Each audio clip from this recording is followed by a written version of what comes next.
Olá, tudo bem? Meu nome é Antônio Minhoto, eu sou advogado, atuo aqui em São Paulo, muito embora eu faço muito contencioso, tenho ações em outros locais do Brasil, mas minha atuação preponderante é São Paulo. Tenho escritório aqui em São Paulo e sou professor de Direito Constitucional, direito na área de Direito Público também, Ciência Política, Teoria Geral do Estado. Leciono na Universidade Municipal de São Caetano do Sul, a USCS. Sou também coordenador da pós-graduação em Direito do Grupo Cruzeiro do Sul, pelo sistema EAD, Ensino à Distância. E estamos aqui para conversar um pouco, né, com vocês todos sobre algumas situações presentes. Estamos no meio de uma crise inédita, né, uma pandemia, algo que nunca tinha acontecido antes. E, aliás, antes da gente analisar, quero agradecer a sua atenção, o carinho da sua atenção, de estar aqui dispensando o seu tempo, uma parte do seu tempo para assistir esse vídeo. Te agradeço muito pela sua atenção. Perdão. Veja, nós estamos vivendo uma situação que a própria noção, a própria ideia da pandemia, ou seja, o que é uma pandemia, tecnicamente falando. Uma pandemia não é simplesmente uma epidemia que se disseminou, né, por todo o planeta, a ideia do pan, né, essa coisa geral. É isso, mas não é só isso. A pandemia ela traz a ideia de uma epidemia que saiu do controle, ou seja, ela se disseminou de uma maneira incontrolável, que é o que a gente vê. A gente vai acompanhando os relatórios de contaminações, infelizmente os óbitos que advêm de muitas dessas contaminações em vários países, atingiu muito fortemente a Europa, Estados Unidos também, agora aqui na América Latina. Na Ásia já tinha se manifestado, ainda temos focos lá. E essa ideia da pandemia, de algo, vamos dizer assim, desafiador e que traz um ambiente de muita incerteza, de muita mudança, não se sabe muito bem que caminho tomar, né? As diretrizes que são ditadas pela OMS, a maior organização do setor da área de saúde do mundo, alguns dizem que há que se seguir estritamente, outros dizem que não, e surgem estratégias de vamos fazer isolamento, não vamos fazer isolamento. Isso, meus amigos, minhas amigas, acaba chegando no direito também, pelo menos aqui no Brasil. Eu vou mencionar aqui especificamente a questão, por exemplo, do STF. Me parece o maior órgão de cúpula do judiciário, uma mais alta corte aqui do sistema nosso, do Poder Judiciário. O STF, você percebe que passa por isso. Alguns exemplos aqui que a gente pode usar para ilustrar. Então, por exemplo, nós tivemos o julgamento na ADI, na 6342, cujo relator foi o ministro Marco Aurélio. O ministro Marco Aurélio estava julgando, havia um pedido de liminar para que fosse considerado como inconstitucional as MPs 927 e 928, que tratavam sobre medidas emergenciais relacionadas ao emprego e ao trabalho. Aliás, eu até vou fazer um parênteses aqui, eu como constitucionalista diria assim, essas MPs 927 e 928 foram aquelas MPs que você pode falar, puxa, realmente dessa vez foi atendida a urgência mesmo, né, que uma medida provisória deve ter, tal como previsto no artigo 62 da Constituição. Porque normalmente você vê a medida provisória sendo utilizada sem existir esse caráter, né? Como o governo muitas vezes, a maioria das vezes, tem maioria no Congresso, ele aprova aquilo que ele quiser. Dessa vez tivemos MPs com urgência evidente, né, ante essa situação de pandemia. A 927 ela teve inclusive o seu artigo 18 revogado pela 928, mas ela foi objeto dessa ação, dessa ADI 6342, o relator ministro Marco Aurélio. E um dos pontos principais que eu vou me centrar aqui, para ilustrar isso, é que poderia se fazer um ajuste entre empregador e empregado com relação ao contrato de trabalho, de maneira a suspender esse contrato de trabalho, o contrato de trabalho ficaria suspenso, você teria uma redução salarial, poderia se formar um banco de horas, havia várias alternativas, mas basicamente suspender o trabalho com diminuição do salário para não haver a demissão. E o ministro Marco Aurélio, diante da impugnação que foi ofertada, salvo engano pelo PDT, pelo partido PDT, ele afastou, negou a liminar, afastou as impugnações, e teve uma especificamente que a gente vai entender por que eu estou centrando nisso, que é a questão da obrigatoriedade dos sindicatos na negociação, né, na suspensão desses contratos de trabalho.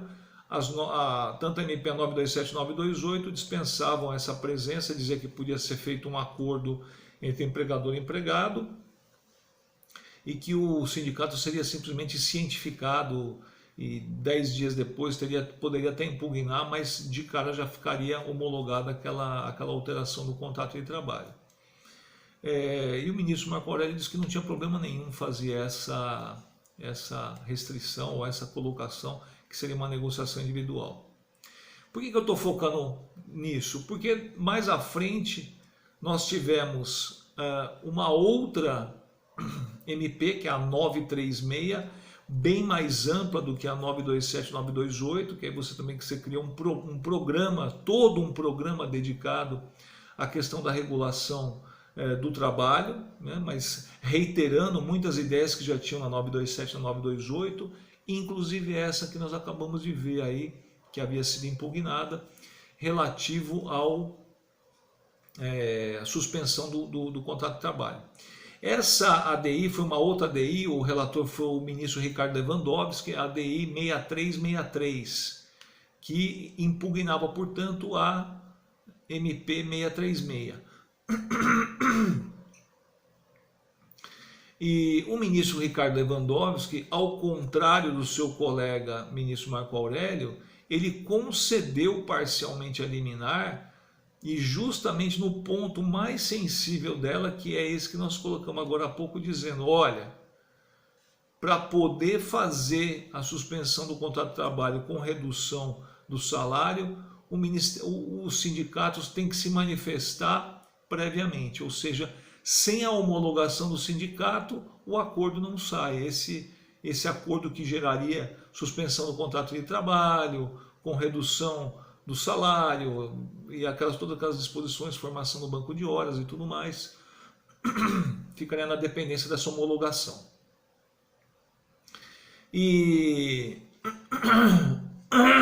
Perdão. Essa decisão do ministro Ricardo Lewandowski, vamos colocar assim, curiosamente, ela acabou sendo revista por ele mesmo. Ele próprio reviu a decisão dele e retirou depois esse trecho que tinha essa obrigatoriedade, ou que fixava essa condição, né, acolhendo parcialmente a impugnação ofertada ali na ADI 6363. Então essa ideia das idas e vindas. Muito bem. Numa outra ida e vinda, vamos colocar assim, na ADPF 672, cujo relator foi o ministro Alexandre de Moraes, houve a famosa impugnação ao seguinte, quer dizer, o objeto da ação era o seguinte, aí já era uma ADPF, não era uma ADI, dizendo o seguinte, os estados membros e os municípios devem ter assegurada a sua autonomia para normatizar ações, medidas que eles possam tomar para poder atacar ou poder enfrentar essa questão da pandemia. Não estariam, portanto, submetidos às determinações das leis federais, às determinações da União. O ministro Alexandre de Moraes concedeu a liminar nessa DPF, dizendo realmente os estados têm essa autonomia, podem regular a si mesmo, né? Porque realmente uma decorrência da autonomia, nos termos do artigo 18 da Constituição, que diz que nosso estado é uma federação e é formado de União, estados, municípios e Distrito Federal. Uma das manifestações da autonomia dos entes federados, esses que eu citei, é poder legislar para si mesmo. É uma das manifestações da autonomia. Portanto, o ministro foi nessa linha, pelo que eu vi da decisão dele. E nesse caso, numa outra ação tratando de um tema similar, recentemente, faz questão de 2 dias, o STF confirmou esse entendimento do Alexandre de Moraes, dizendo que realmente que os municípios e os estados, o Distrito Federal também, são autônomos, essa autonomia deve ser respeitada e eles podem regular situações relacionadas às questões que lhes são afetas, incluindo aí até mesmo a questão da pandemia. O problema é que na decisão do Alexandre de Moraes, ele também me parece correto nessa colocação, ele deixou uma abertura dizendo o seguinte, olha, mas a União também não perde a sua própria autonomia e a sua competência para legislar sobre assuntos gerais. É o que está no parágrafo 1º do artigo 24 da Constituição. Então, a gente percebe que tudo isso, pessoal, eu vou até usar uma imagem aqui, é como se a gente estivesse trocando o pneu do carro com o carro rodando. Nós estamos buscando um caminho, na verdade. Eu sei que às vezes a gente, lógico, eu, ainda mais sendo constitucionalista, claro que eu olho uma situação dessa e gostaria de algo mais, vamos dizer assim, mais tranquilo, mais sedimentado, com mais segurança jurídica, menos oscilações, mas eu também tenho que entender que o momento é um momento inédito. Ele é mais do que inédito, ele é inusitado. Nunca se poderia esperar, nós nunca passamos por uma crise dessa magnitude, dessa profundidade, de tal maneira que a gente realmente as soluções acabam sendo construídas. Que nós também temos que entender o seguinte, por exemplo, nesses exemplos que eu dei, sem dúvida nenhuma que o ideal, se você pensar, você fala, puxa, Minhoto, peraí, mas o ideal não é que uma lei geral, uma lei federal, em que ela regule essas situações, não é melhor, senão o município faz uma coisa, o estado faz outra, a União faz outra? Sim, mas vamos parar para pensar também uma coisa, o epicentro da pandemia é justamente aqui o Sudeste, principalmente São Paulo e Rio de Janeiro. Esse é o epicentro dessa pandemia. Agora, imagina que esses estados são responsáveis por essa massa de pessoas, por essa quantidade imensa de habitantes e por suas vidas. Então, se, por exemplo, a União, como está se desenhando, não quer aplicar aqui, por exemplo, diretrizes de isolamento social, não quer seguir as recomendações da OMS, onde é que isso vai, vamos colocar assim, entre aspas, arrebentar? Onde é que isso vai gerar consequências? É na população desses estados. E justamente por isso, esses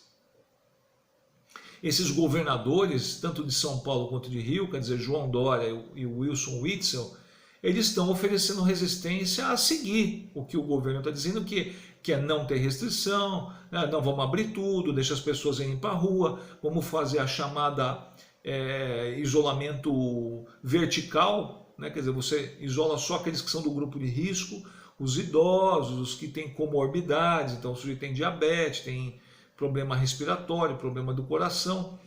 O problema é que os médicos não abonam essa medida. Eu não vi nenhum médico defendendo até agora isolamento vertical. E quem tem que dar a diretriz são os médicos.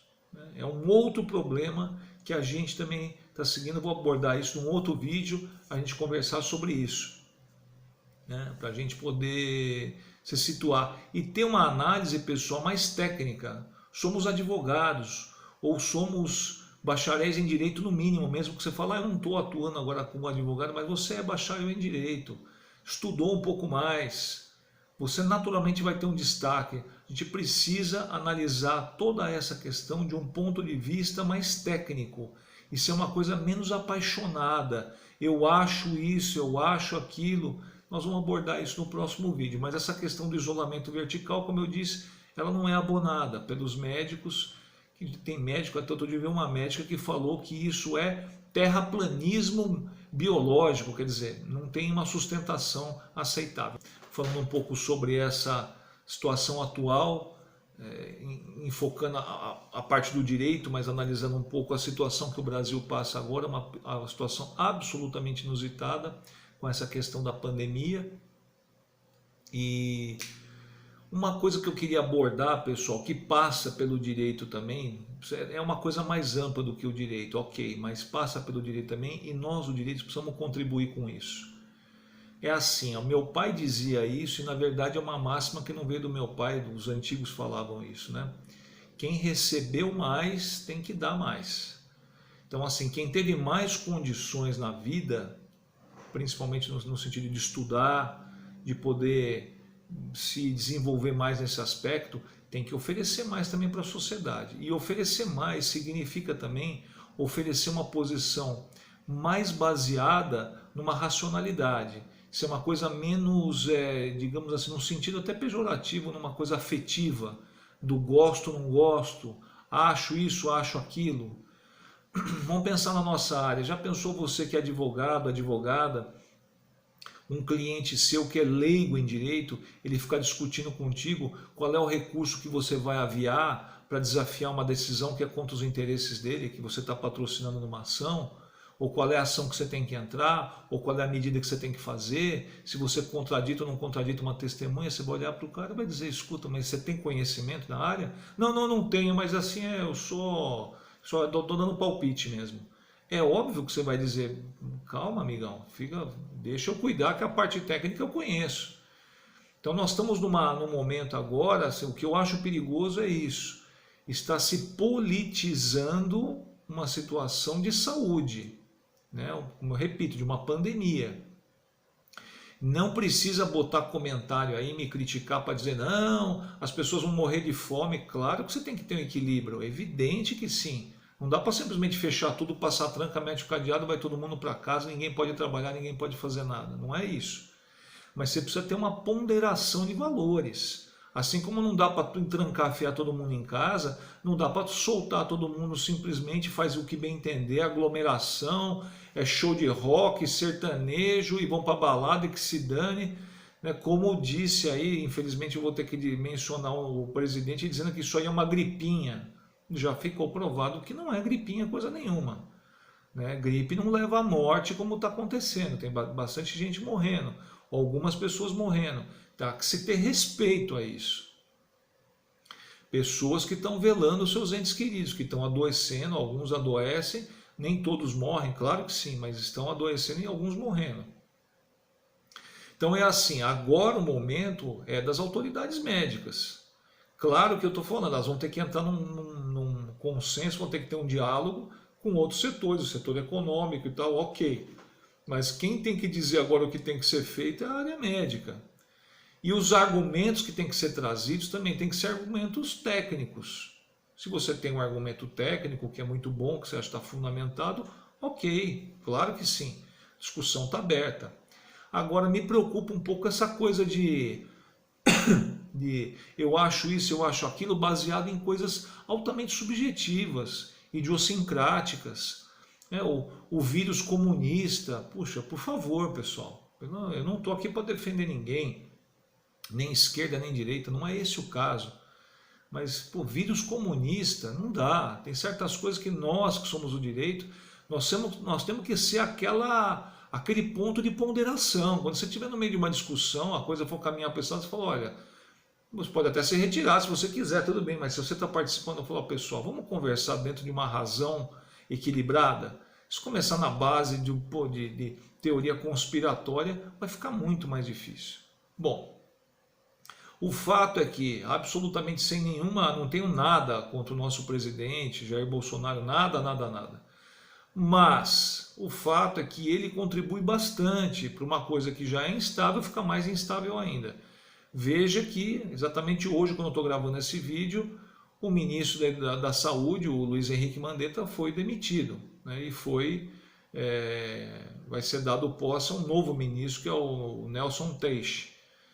Imagina, não tenho nenhuma reserva, nem conheço o Dr. Nelson Teich, oncologista e tal, mas não o conheço, não tenho nenhuma crítica a fazer. A questão não é essa. A questão é, esse novo profissional vai entrar para o Ministério com que Com que ambiente e com que objetivos? Porque, veja, ele tem que ter liberdade para, como médico, decidir o que é melhor do ponto de vista médico. Agora, se ele está entrando para fazer a vontade do presidente que não é médico, a preocupação aumenta, é grande. Quer dizer, nós não podemos, num tema técnico, o presidente é o líder máximo, ok, mas ele tem que ter a sensibilidade de dizer, o tema é técnico, deixa eu ver quem é técnico na área. Ele pode ponderar lá com o ministro dele, mas não dizer se vai fazer assim, porque eu estou mandando, eu sou presidente, eu posso fazer isso. Não me parece que seja o mais razoável. Isso, na verdade, é o que me causa mais, vamos dizer assim, um certo temor, que me causa mais preocupação, tá certo? Agora, em relação a isso, ou dentro dessa visão, um outro aspecto que me perguntam bastante,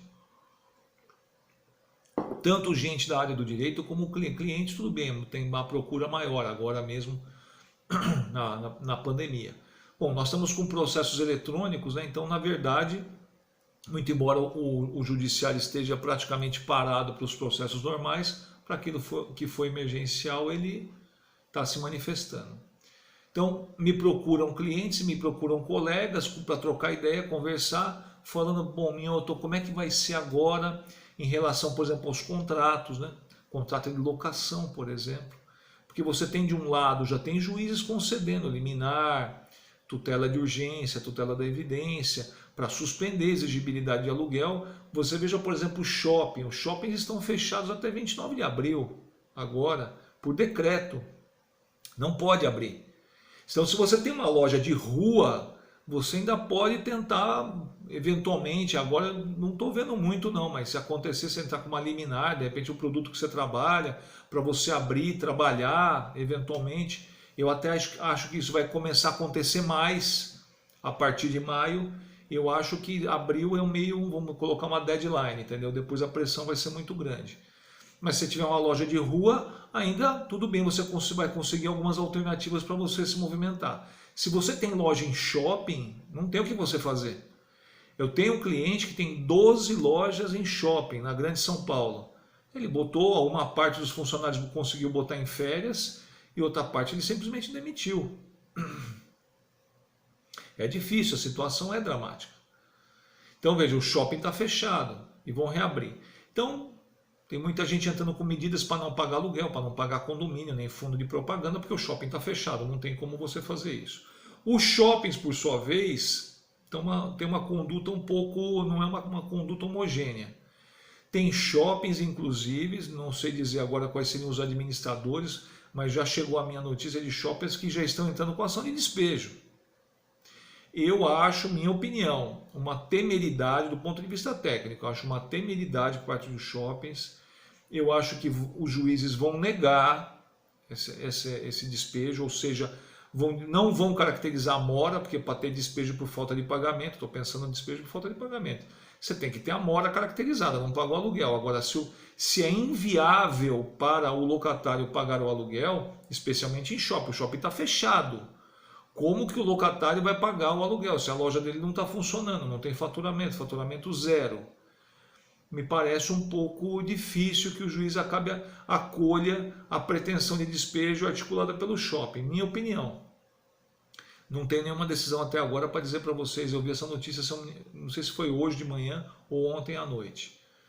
De qualquer maneira, é o seguinte, a dica que eu te dou, se você for locador, proprietário ou possuidor de um imóvel, está fora de shopping, vamos sair um pouco do shopping, você tem um inquilino, a minha dica é, se você ainda não fez isso, faça. Tome você a iniciativa de falar com ele e dizer para ele, olha, eu vou te oferecer um desconto, tá, para a gente poder se compor. A situação é dramática. É melhor, eu sempre digo isso para os meus clientes, é melhor você ter um inquilino bom te pagando do que você ter um inquilino ruim que não paga, ou você não tem inquilino nenhum, você tem um imóvel desocupado. Um imóvel alugado é muito bom, dá renda, as pessoas acham que é um ótimo investimento, mas é assim, o imóvel parado, sem inquilino, sem renda, não só você não tem a renda, como você tem a despesa. Tem que pagar IPTU, tem que manter, tem que pintar, dependendo da situação, tem até que botar segurança. Então, pensa bem, se você não falou com o teu inquilino ainda, fala. Você, inquilino, Conversa com o teu locador e vou te dizer uma coisa também. Você que tem comércio em rua e coisa e tal. Cuidado também para não achar que você está totalmente cheio de razão. Tem gente que tem imóvel alugado, as pessoas acham que o pessoal aluga um imóvel é todo poderoso. Conheço várias situações em que a pessoa até de idade, idosa, tem um imóvel, aquilo ali é a renda dela. Ela recebe uma aposentadoria muito pequenininha, consegue alugar um imóvel, ganha mais alguma coisa para complementar a renda dela. Então ela ficar totalmente sem aquela renda é um prejuízo grande. Então o inquilino também tem que ter sensibilidade para dizer, não vou pagar nada. Não, paga menos. Paga, mas diminui o aluguel para você pagar e continuar ali também. Tá certo? Para manter aquela relação. Porque também se você sair dali, está perdendo o teu comércio, o teu fundo de comércio, o teu ponto, um monte de coisas. Né? E assim, pessoal, a crise que nós estamos passando é uma crise inusitada, é uma crise que nunca houve antes, mas assim, vai passar. Vai passar. O mundo que virá depois dessa crise, quer queira, quer não, vai ser algo diferente. E o direito não está a salvo disso. Nós vamos ter uma transformação aí pela frente. Vai ter adaptações. Eu acho que inclusive a questão da valorização, as pessoas estão ficando mais em casa, ficando mais com a família, valorizando isso. Eu acho que isso vai pesar mais para frente. Né? Vai ser uma coisa que vai ocupar um espaço maior. Nós do direito vamos ser chamados a muitas situações, vão ter muitas ações, os advogados comemoram, acho que é bom, vamos ganhar, mas assim, mais uma vez, assim como eu falei aquela questão da racionalidade para discutir pandemia, para discutir o que fazer. Cada vez mais o advogado está sendo chamado para ser uma espécie de muito mais mediador do que aquele advogado que vira para o cliente e fala, pode deixar que nós vamos levar isso aqui até o STF. Não, né, que era aquela coisa super valorizada. Nossa, meu advogado, o cara, né, se falava muito combativo. Não estou dizendo que não tem que ser combativo, tem que ser. Eu faço bastante contencioso. Mas cada vez mais nós vamos ter um papel de composição, de buscar uma solução para o conflito. Eu sempre digo que quando você ganha uma ação, você pode encerrar a demanda, mas não encerra o conflito. Quando você faz um acordo, muitas vezes você encerra a demanda, se já tivesse proposta a demanda, e o conflito também, você encerra tudo. Então, então você está querendo dizer com isso que eu tenho que só fazer acordo? Não, claro que não. Não tenta me aprisionar aí numa interpretação restrita das minhas palavras. Você vai para a demanda, defende os seus argumentos, defende o seu cliente, tudo bem, mas nós vamos ter muitos conflitos nascendo após a passagem dessa pandemia. Me parece que levar a coisa a ferro e fogo não é o melhor caminho. Claro que você tem que defender os interesses dos seus clientes, não tenha dúvida, mas buscar uma composição me parece mais adequado, mais ajustado, mais, vamos dizer assim, concetâneo com esse momento, tá certo? Eu quero me deixar aqui à disposição para você eventualmente depois quiser mandar suas dúvidas, entrar em contato. Meu nome é Antônio Minhoto. O meu e-mail, não tem como escrever, mas eu vou falar. Anota aí, antônio@baetaminhoto.com.br. É meu sobrenome Baeta Minhoto. Então é antônio@baetaminhoto, quer dizer, B de bola, A de animal, E de elefante, T de tatu, A de animal, depois M de macaco, I de igreja, N de navio, H de hotel, O de Otto, T de tatu, O de